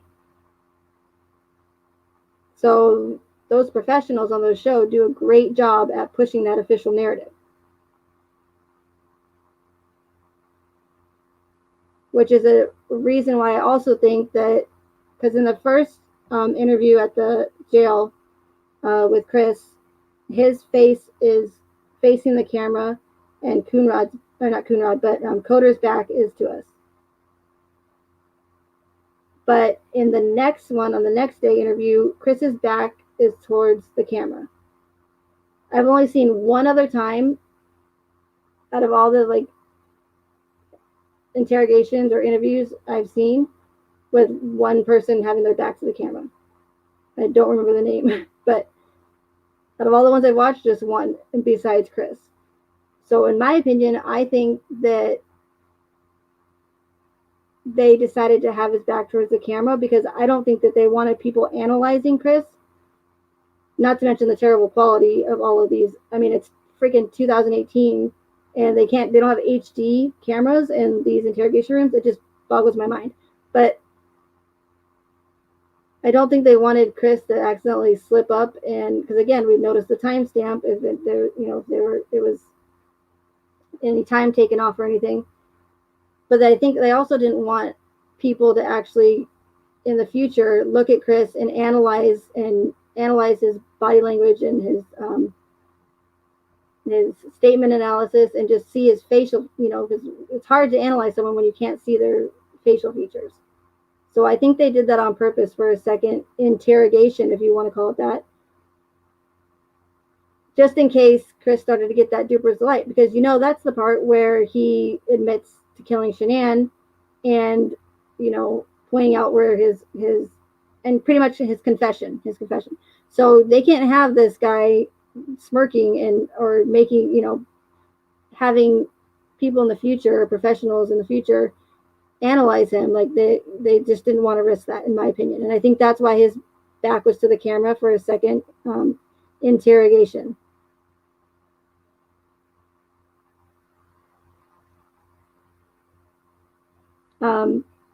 Then you have one interview by Cindy DeRossier, the one that lives in Arizona, the Shanann's Thrive friend. She did an interview the day that Shanann and the girls were found. The day of. Like, I know that everybody deals with death differently, but for me personally, like, if I just found out that my good friend and her 2 daughters were just murdered by the person that was supposed to take care of them, like, there's no way that I could do a news interview the same day and not be just completely just a mess. And Cindy gave it the day of that she found out that the girls were and Shanann were gone. Hardly any emotion, no tears. And the thing that's odd about it, actually it's not really odd, but in her interview, you can clearly see a Thrive patch showing. Like, you can't hide your Thrive patch to do an interview about your dead, your dead friend and her two daughters and her unborn baby. It's multiple motives in these things, but one of them is that it was a huge publicity stunt by Lavelle. That's why you hardly see, except for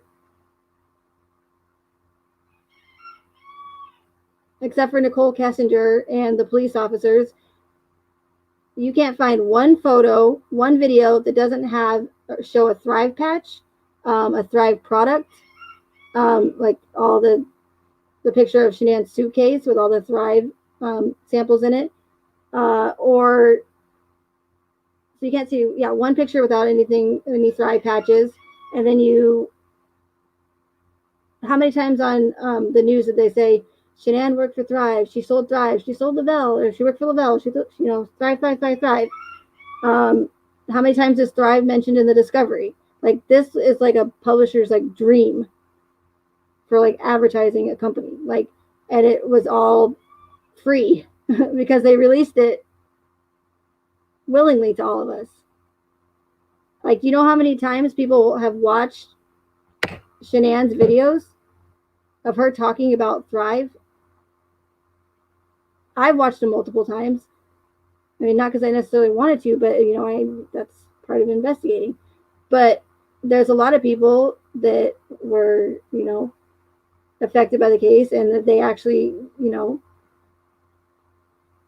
were inspired by Shanann. So, but little do they know that they're really having a product shoved in their faces, like down their throats.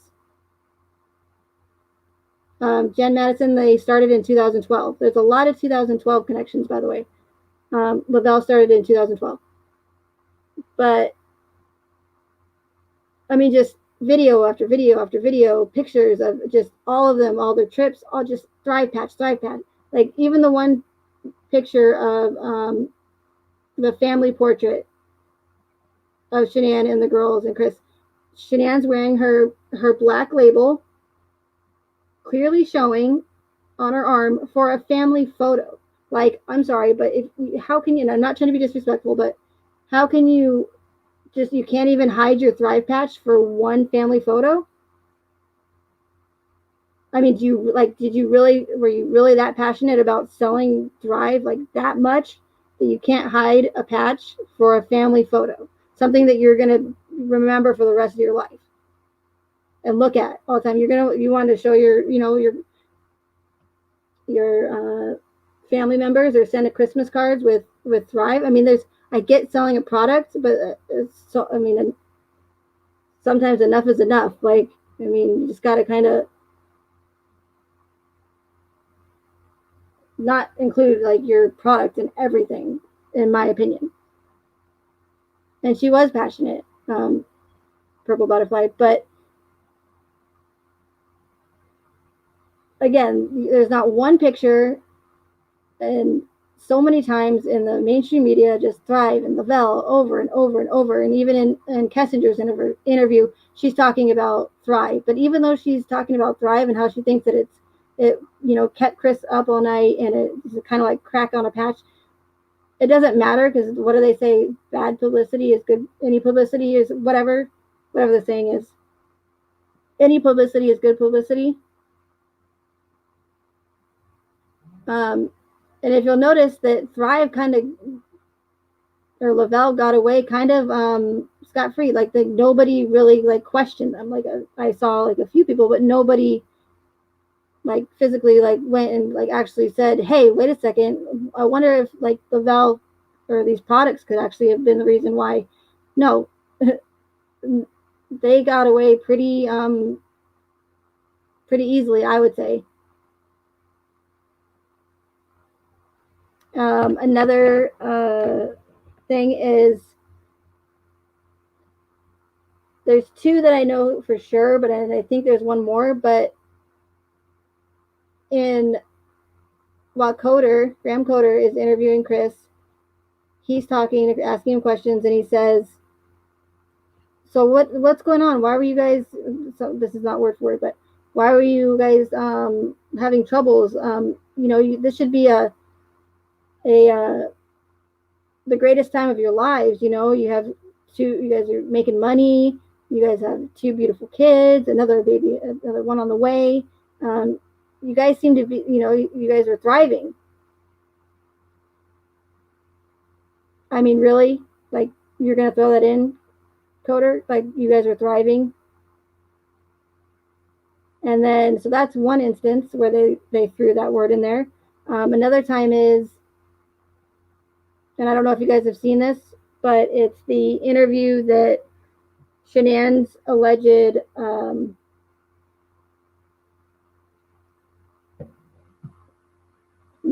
grade school music teacher did on HLN, which I won't even get into all of that because that'll be for a different live. But he does the same thing. He says something along the lines of she really knew how to thrive, or she really they just threw that in there, like, just not that we don't see it all over the place in this case. They just had to keep throwing it in there, nonchalantly. So that's two instances where they've said thrive in two different scenarios. So again, in my opinion, it was a huge publicity stunt by Lavelle, because again, you can't go anywhere without how many times it's been in the Discovery. So that's one motivation for this event. Again, there'll be multiple, because they do take years to plan, and years in advance. So they're not going to go through all of this trouble. They're not going to go through all this trouble to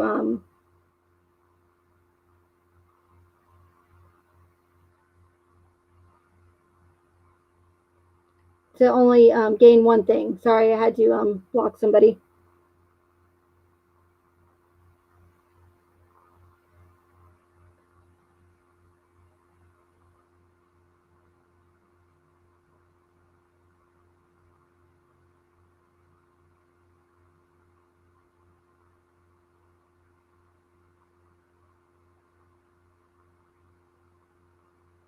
Okay, goodbye, XOSFPHA, blah, blah, blah, XO.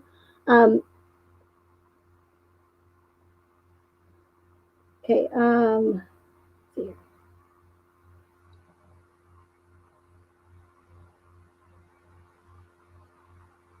Oh, and so, yeah, and I did find that I mentioned in another video that Vivint's and Lavelle's sales went up substantially after the murders. So regardless if you connect it with a murder case, people were still intrigued by it, and they still went out and they still tried it, and they went up substantially. Now, can I prove that it was from because of the case? No, but it's a pretty good chance that that's what it was from.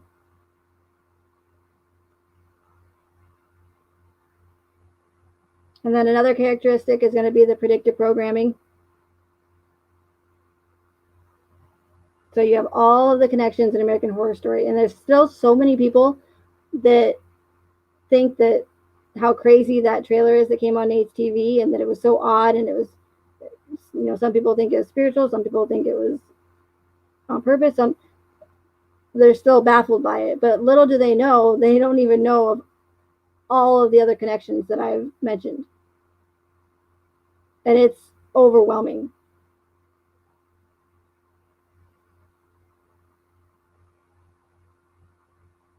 So there's like more of these characteristics, and I'm reaching 2 hours. I like to keep it under 2 hours, but I'm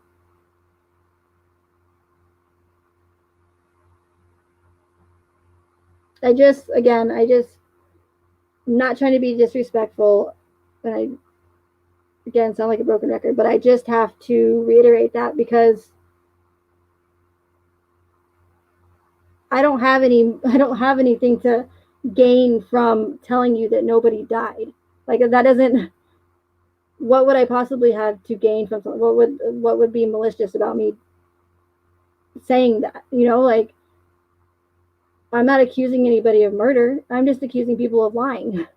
So, and you know, you don't know what's going to drive people to do something like this. So you're not, you know, to fool people or to trick people. It could be anything. It could be threats. It could be money, whatever, you know, or maybe they just want to do it because they like it. I don't know. But again, I'm not trying to be disrespectful, and I've been for over 2 years now trying to be as respectful as possible to people that have been affected by the case, because I know that they've been affected by the case, and the last thing I want to do is like hurt anybody or tell them that they've been lied to or duped. Like, that's not my goal. My goal is to just educate people, to know and like show them that the government is not always there. They're not always there to protect us, or they're not always truthful, and that the government is corrupt. And the mainstream media is not going to tell you what I'm telling you, because their job is to push the official narrative.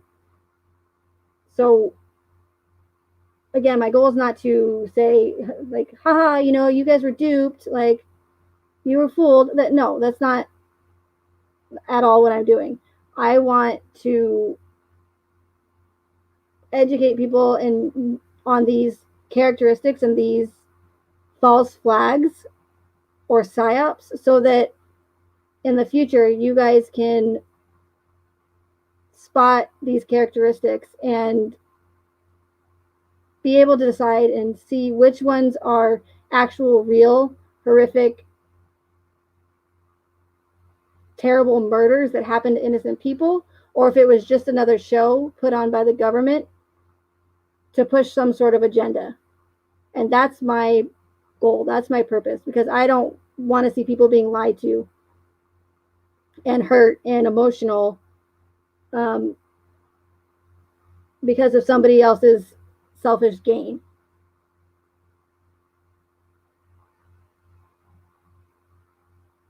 So I just wanted to make that clear, that there's no motive, like malicious motive involved as far as me saying that nobody died. And again, and I know it's going to be hard for I waited probably too long to like be open and upfront, because I was worried about, you know, disrespecting people or, you know, offending people. because now that everyone's like so emotionally involved, it's gonna be hard to, again, push your emotions aside. But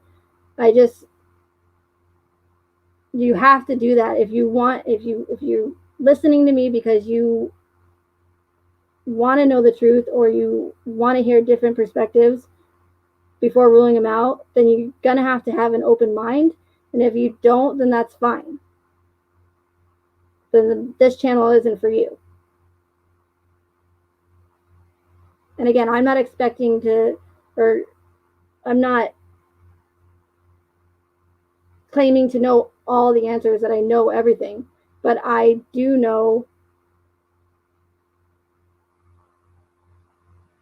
how to spot these characteristics because that's my forte. Mine is conspiracy and false flags and shadiness by our government, and that our government lies to us in the mainstream media. And again, it just so happens that it happens to fall into true crime this time and not a mass shooting and not a terror attack or terrorist attack.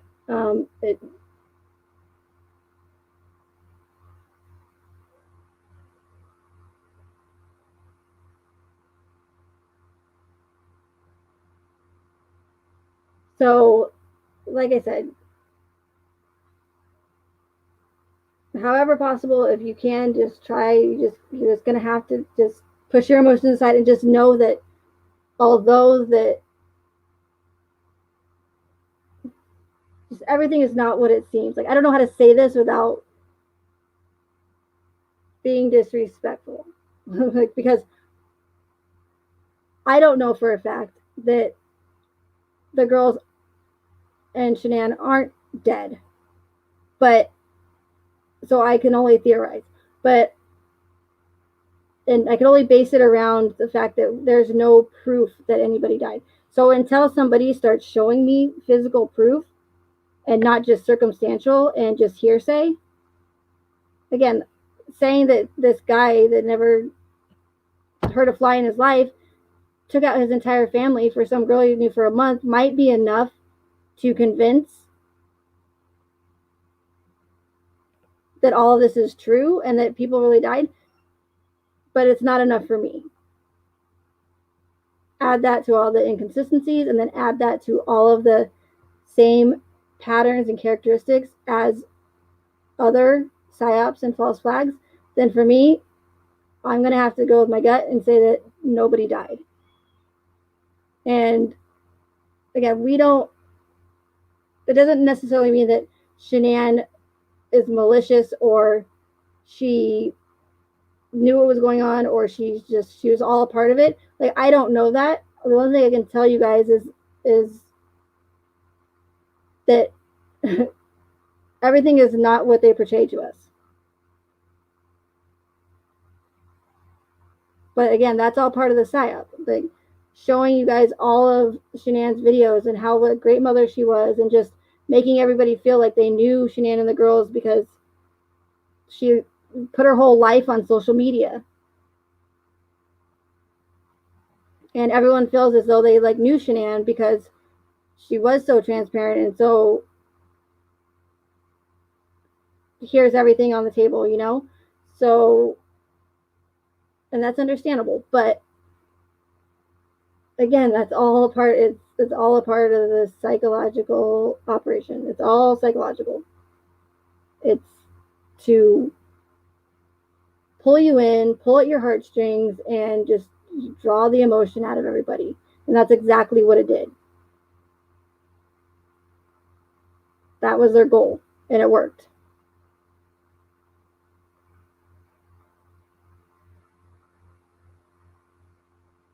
So I just wanted to do this live, and pretty much because I found that other connection with the serial killer, the Otis Wilson. And I appreciate everybody being here. I hope that there wasn't too many trolls. And I appreciate all my mods, and thank you for all your guys' support. I really appreciate it. And again, just know that I can't say it enough, but I'm not trying to be disrespectful at all. It's because I care, and I don't want anybody to get lied to, and I don't want anybody to get duped. That being myself or any of you guys, because you guys are all great people, and I've met so many great people in the true crime community. So that draws in my heartstrings.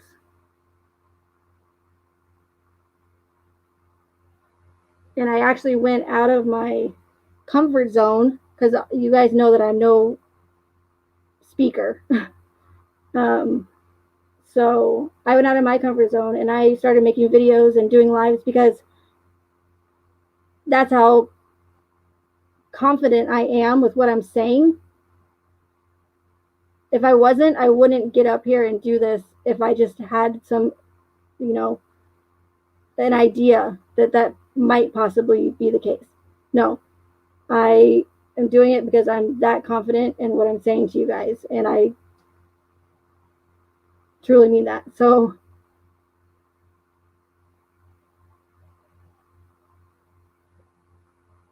but yeah, so I'm gonna stop ranting and mumbling now. Thank you guys again, and I will see you guys later.